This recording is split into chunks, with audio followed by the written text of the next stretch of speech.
Hi. So if I had known that there was somebody going to talk about introduction to no bad, I'd have just called this introduction to no good.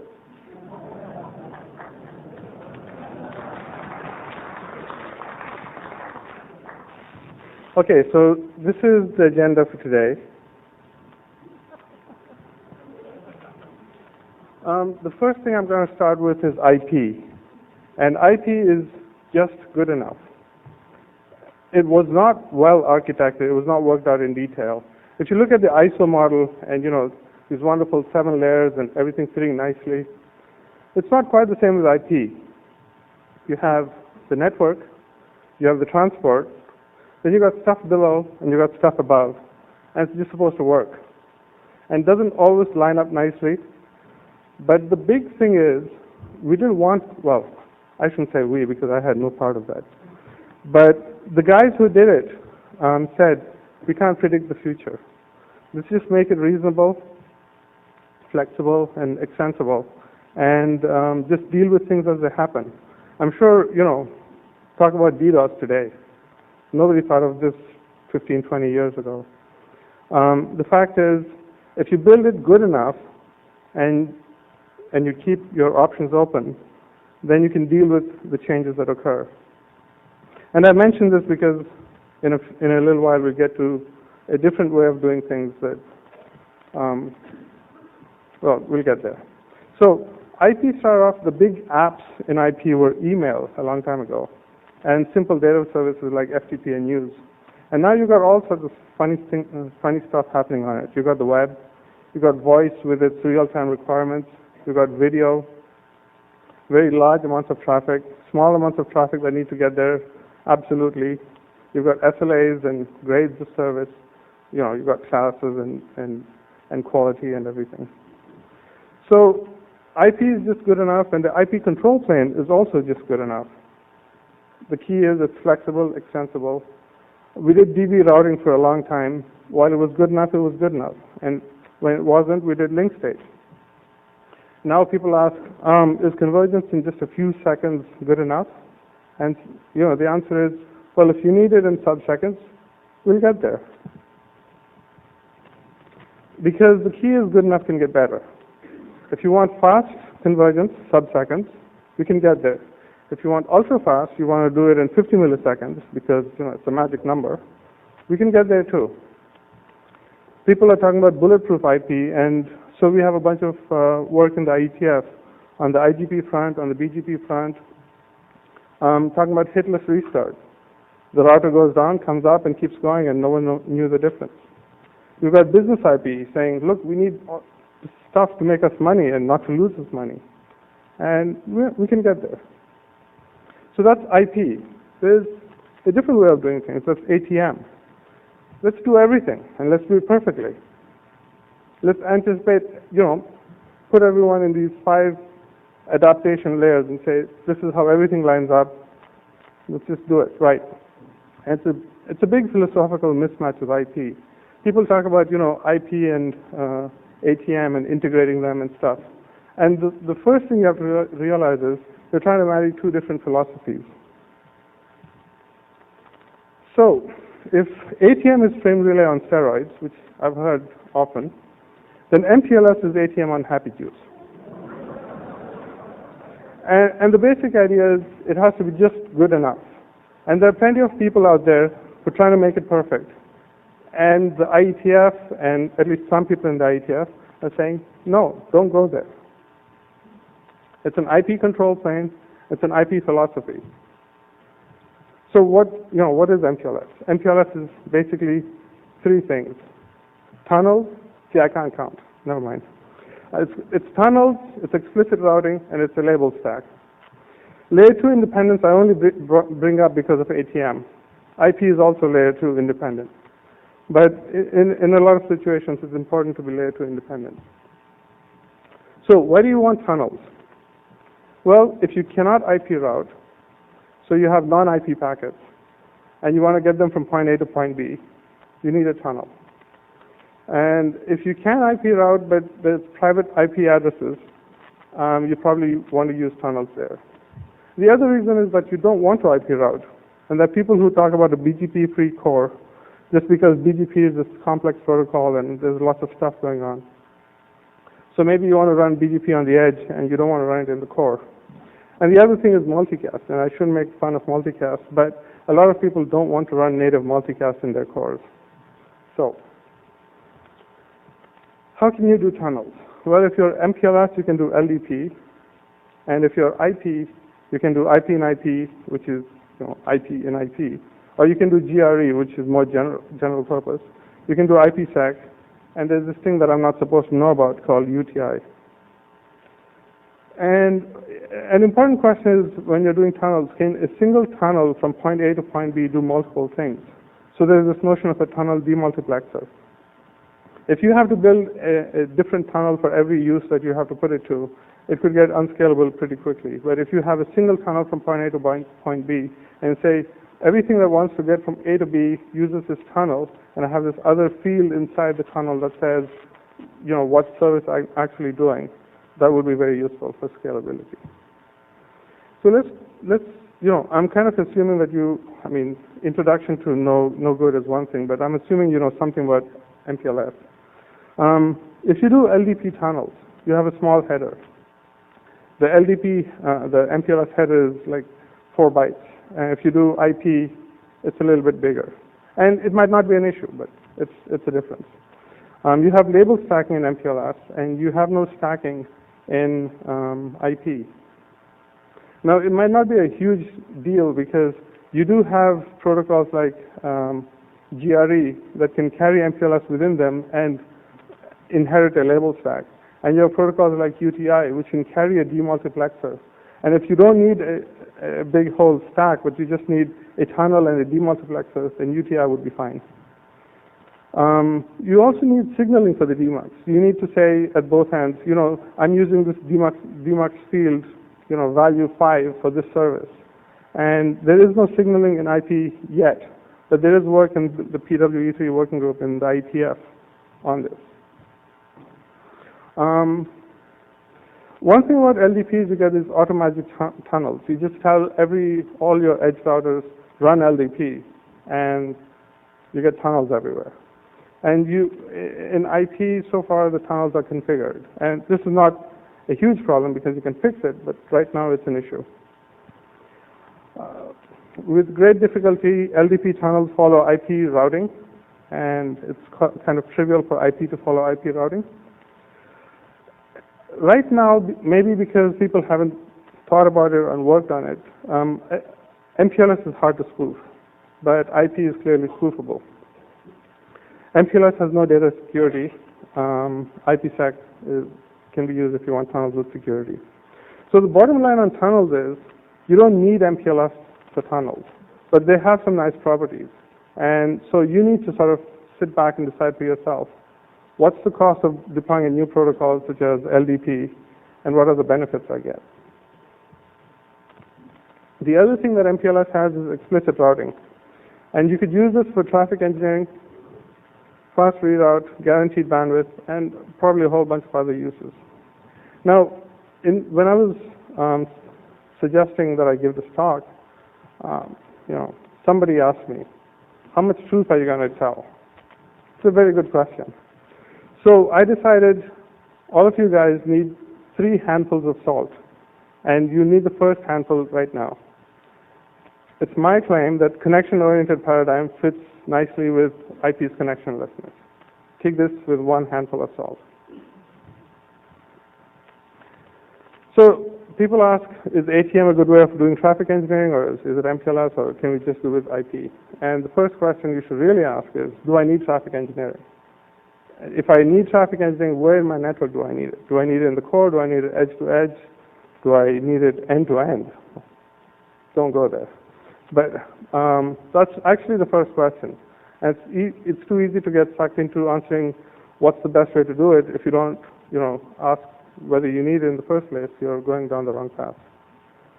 But suppose you say you do need it. The first thing you have to do is figure out how you put your traffic onto your physical topology. And to do this, you measure traffic patterns, and then you crunch it through some fancy program, usually in Perl. And you figure out where things need to go. And then the second thing is you have to convince the packets to follow the great plan that you just made. So you can do this with BGP. You can do this with IGP by playing with metrics. Or you can do it by source routing, which is where a lot of people did with ATM and frame relay. And the new thing you could do is with MPLS. Again, this is the second handful of salt that you need. Fine-grained traffic engineering needs some form of source routing. And one of the things, if you do source routing, one of the things you get is you can change a given flow without changing anything else, because you say from point A to point B, I want you to take this path, and then you change that to a different path, and you haven't affected any other traffic. Whereas if you do things like play with metrics, you have to be very careful that the change that you made affects just the route that you did and not all the other paths to your network. And this applies even more when you have a link failure. So source routing helps, and source routing is useful. There was a paper some time ago about using linear programming to go from a traffic pattern, traffic matrix that you have, to metrics on your links. And this is my back-of-the-envelope calculations of what it would take to actually run that linear program. We've got n-squared city pairs. You set up an n-squared by n-squared matrix. It's already looking a little big now. You do matrix multiplication, well, that's n to the 6th now.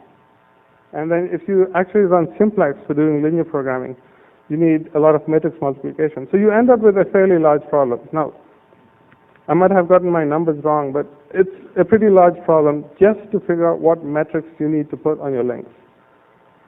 And when you're done with this, it says, oh, we have this little problem. We have something called looped routes, or some such thing, which, loopy routes, I think was the term they used. And you can't deal with that, but you don't need to deal with it. So my take is, and this is, like I said, handful of salt.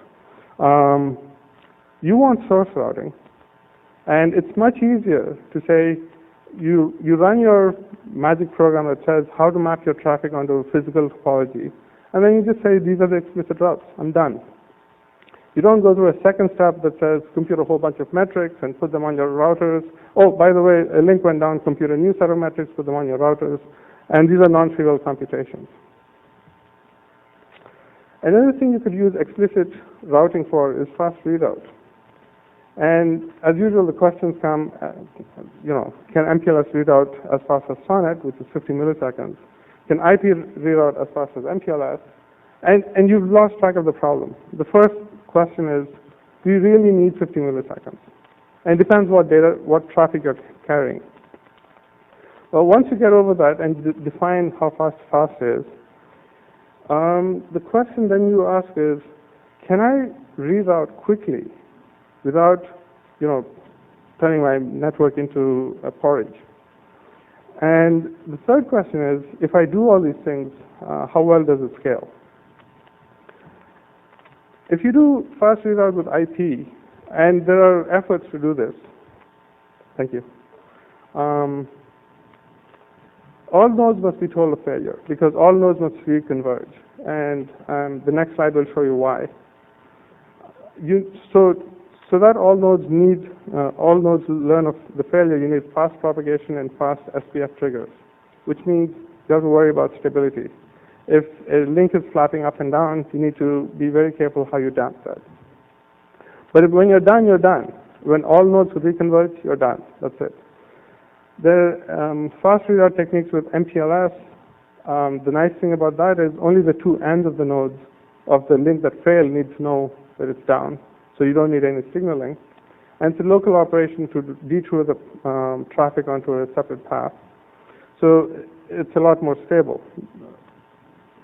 But it is a two-step process. This is a quick fix. This is a Band-Aid. And when you're done with this, you want your IGP to converge. And once the IGP converges, then you want to remove the Band-Aid. The thing that I want to say is, if you take this very simple network, you've got ABC and you've got these link metrics.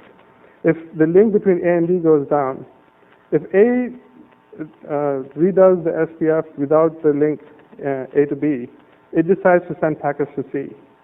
But if C hasn't reconverged yet, it'll send the packets right back to A.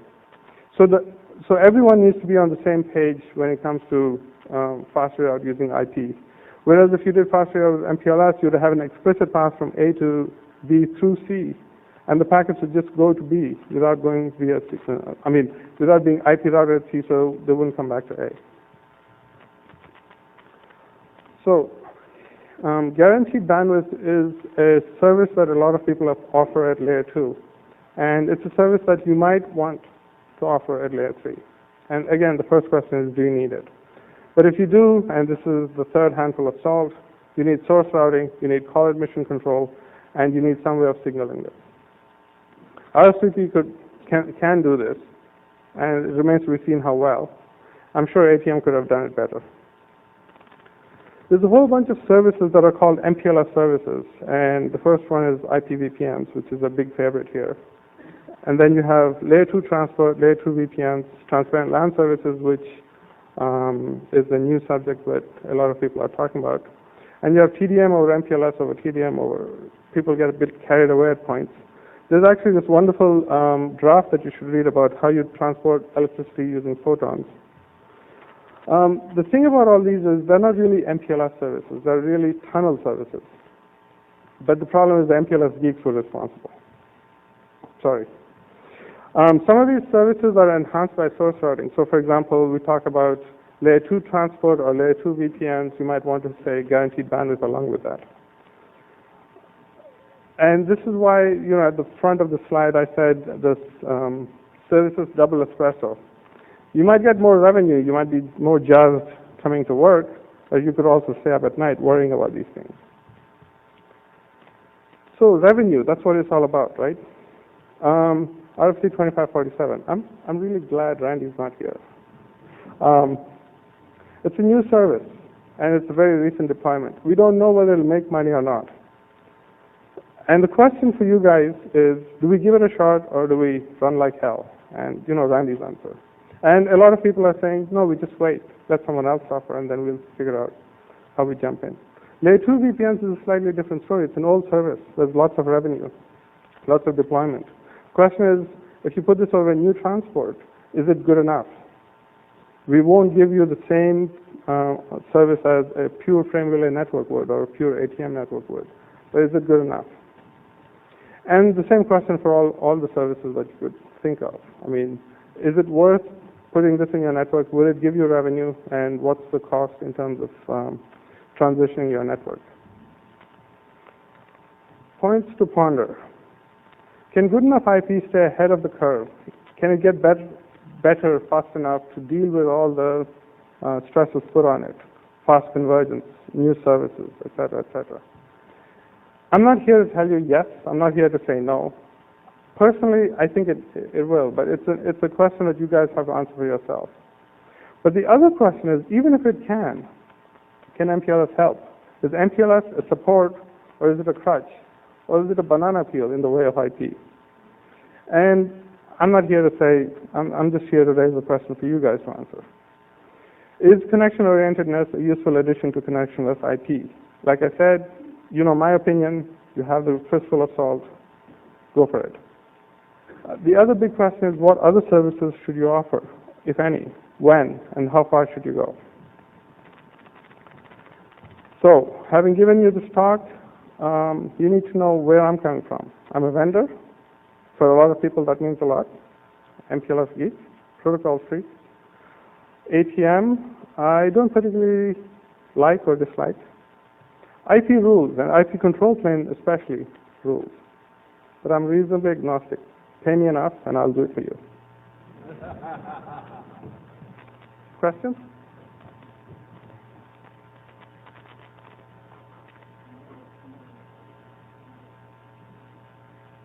Just one clarification.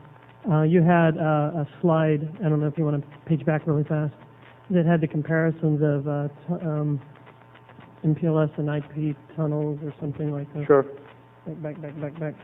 I'll get there. Oh, I think you passed it right there. I think when you were talking about signaling for DMAX and no signaling yet, you mentioned PWE3. is developing signaling of some sort for tunneling, and that's actually a little incorrect. It's not chartered to do so. It's not chartered to create any new signaling for setup of tunnels.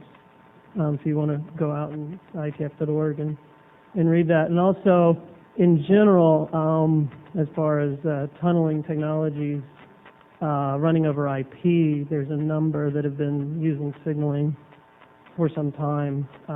This isn't something that's particularly unique to MPLS. You're talking about L2TP?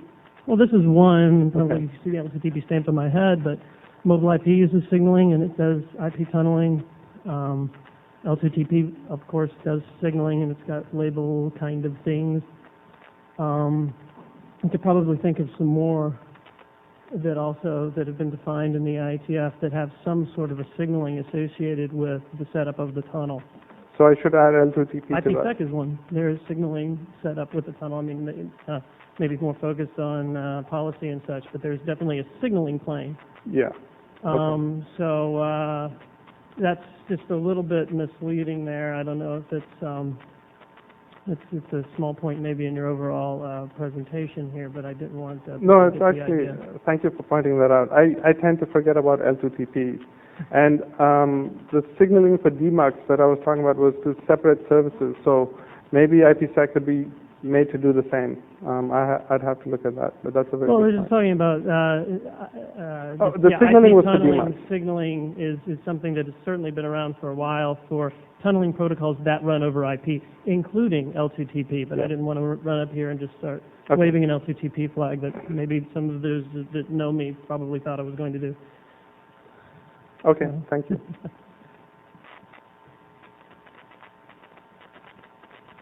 I agree that creating the geometry that you put on a network that's just an IP network without MPLS can be complicated. And I'm surprised, frankly, that to date there hasn't been more research about how to sort of do heuristic applied algorithms to do that.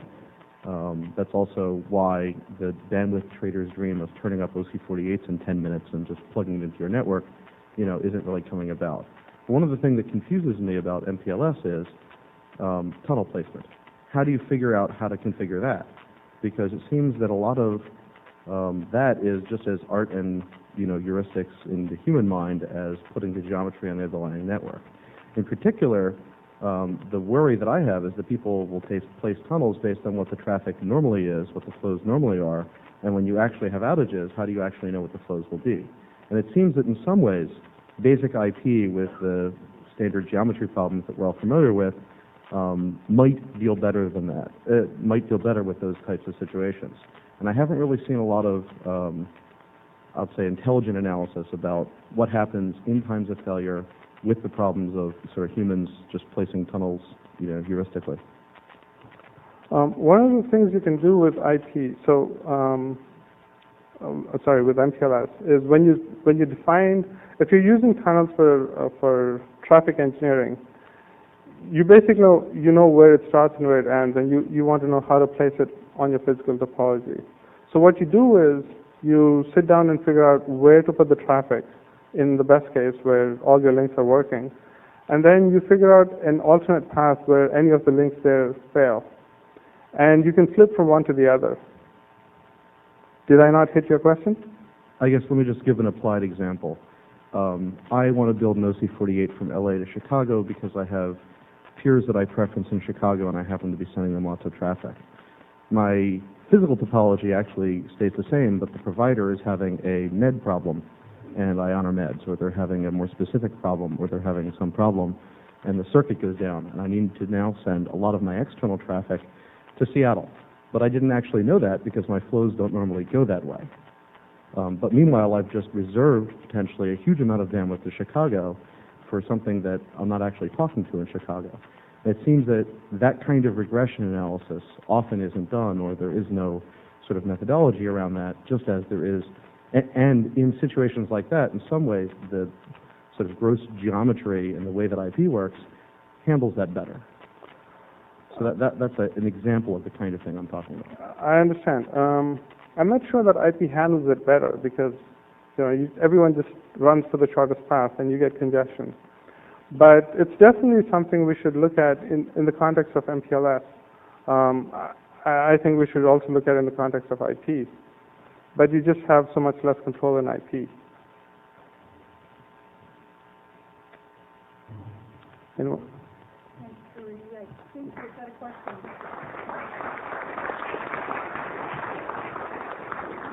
Sorry. Well, keep that on. Oh, well. I did have an observation that there's not only signaling, there was beneath that it was automagic tunnels. And again, since there's been signaling on IP for a long time for tunnels, there's been automatic magic tunnels for some protocols. And then what it boils down to, when you do the comparison, the one that's very significant, you have down at the bottom, there's security or no data security. Then there's hard to spoof under MPLS, Yes. which spoof under IP. So there's a couple of differences there. And then it becomes at the top, there's header differences. And then the stuff in the middle really isn't that much different. It's kind of like header differences. And spoof and hard to spoof, that's someone that knows a whole lot more about security can probably come in there and tell me exactly why MPLS would be impossible to spoof. No one said impossible. But the other thing is you could, depending on what you use MPLS for in your network, you could say, I don't allow any MPLS traffic into my network. So MPLS is purely local to your network. Whereas, if you said you're not letting any IP traffic into your network, well, you're classifying a type of traffic, and I can do that with filters as well on IP. Sure. And maybe the spoofing has to do with, in order to send traffic, you've got to go through a signaling stage to set it up. And with IP, you don't necessarily.